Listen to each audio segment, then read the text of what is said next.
伫医学内底，双生啊，若毋是做一届生出来，中有让时间让1天以上的，因为有感染的风险，囡仔成功出世的机会是无甲1/1000。不过，即马咱国内有双生啊让111天出世的记录，咱做伙来看卖。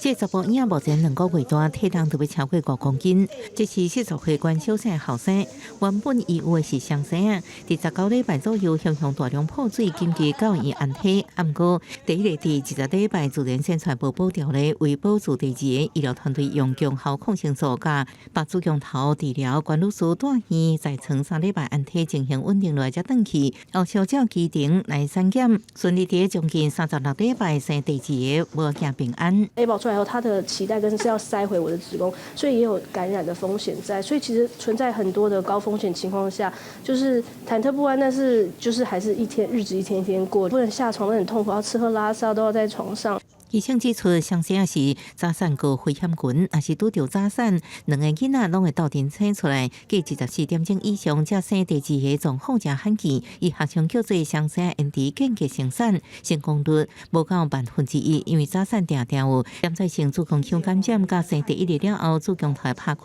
这拢是较歹将第2个保掉的原因。 已经破水的状况的早产的状况，其实我们最担心的是感染的风险。A 宝出生的状况一定是有子宫收缩的情形，所以在一个挤压的状况之下，其实 B 宝被挤压出来的风险也是相当高的。子宫尽量减少收缩，那有机会把它的出口给缝起来，保住 B 宝。 医师指出，这班成功安体111天是目前国内已经知上久。根据国健署统计，目前早产发生率已经到10.8%。分析原因可能是子宫婴儿双生的比例增加，加妈妈固定化这因素。医生提醒，若拄到出血强速、破水这早产的现象，要赶紧去有早产儿急救能力的医疗院所。记者综合报道。